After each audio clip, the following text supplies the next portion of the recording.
a lot of people get frustrated with the actions thinking that they're not necessarily dynamic enough and they don't work on brown eyes and blue eyes and green eyes. They work on a specific color eye and that's all they're good for. Well, that's not necessarily true. The problem is that an action needs a little bit of input from the user sometimes. And so what we're going to do is we're going to create like an eye color pop layer, an eye color pop action that's going to work on blue eyes, it's going to work on green eyes, and it's going to work on brown eyes. And the way it's going to work on all those multiple eye colors is that it's going to ask you to input some information in the middle of the action. Cool. Okay? Yeah, that becomes a really powerful. So this is for our more advanced users. Again, we just did the whitened teeth. That's going to be more for our beginner users, but definitely value is going to be within that for just the whitening teeth and just showing the real value of action. So let's go ahead and I'm going to click out of there. And then, so let's go ahead and create an action. I'm going to delete this whitened teeth. Okay, so we're going to create a new action. And keep clicking that button by mistake. No, okay. it's okay. T-A-N-I color pop. I'm going to press record. And then I'm going to create a new layer. And I'm going to name this layer eye color.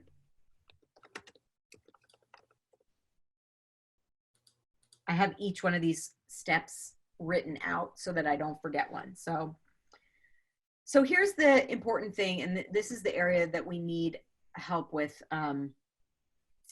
from the viewer, because the action in Photoshop doesn't know yet.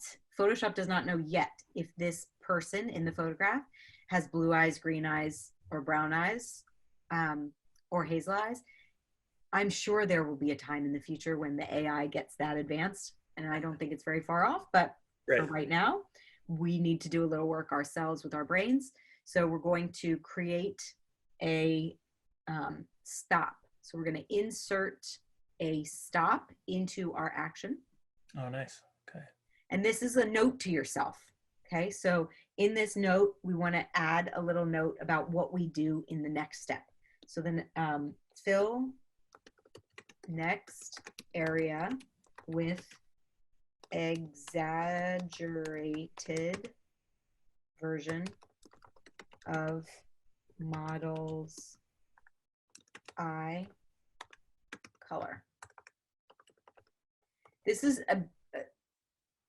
basically just a note to yourself, and then you're going to hit allow continue.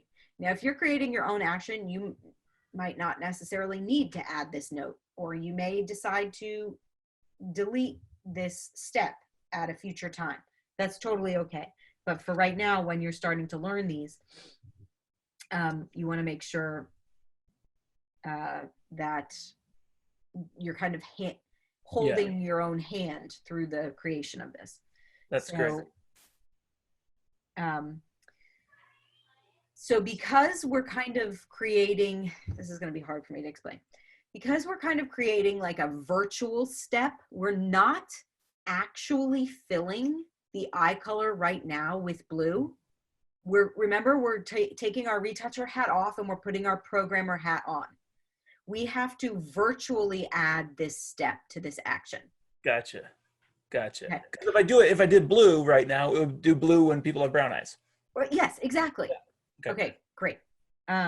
So instead of that, what we're going to do is we're going to go to up here to our little flyout menu, and we're going to choose insert a menu item. And we are going to, and it says, which menu item would you like to include? So I'm going to go to edit, and I'm going to choose fill. And then I'm going to, and then it says, okay, we're going to insert this menu item, edit fill, into this action. And then we press okay. Okay. We're going to change this layer from normal blend mode to overlay blend mode. And then we're going to add a black layer mask to this by holding down Option or Alt and clicking the Add Layer Mask button. And then we're going to press stop on our action. Okay, I know it doesn't seem like we just did anything, because technically we didn't really do anything, but what we did was we set ourselves up for success when we're running this action on future clients. Okay.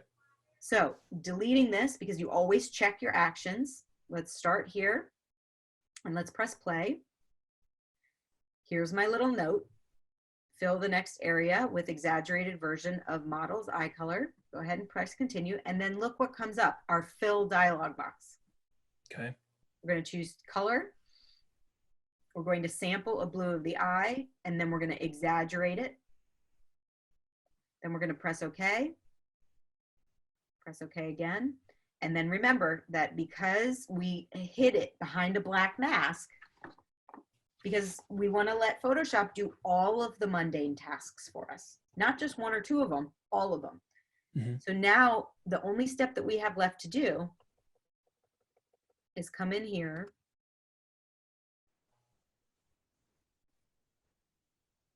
and add the effect in the eyes. And then, because this is at 100% opacity, we back off. Back off on it. Okay, so before and after. Go a little slower. We can't quite see it. Just the clicking on and off. Oh yeah, there we go. Definitely richer when it's on. Okay. Thank you. Yeah, no problem.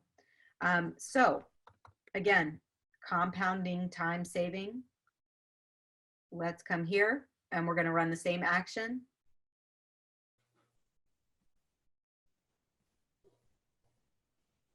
But instead of blue, right? We don't want to add blue to her eyes. She's actually got awesome eyes. Oh yeah.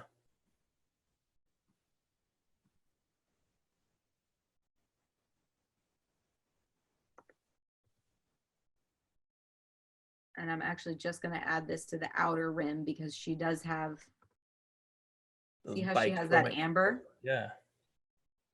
And you don't want to mask over that with grain and reduce the no, definitely not of her eyeballs. Yeah. No, definitely not. So of course, oversaturated, right?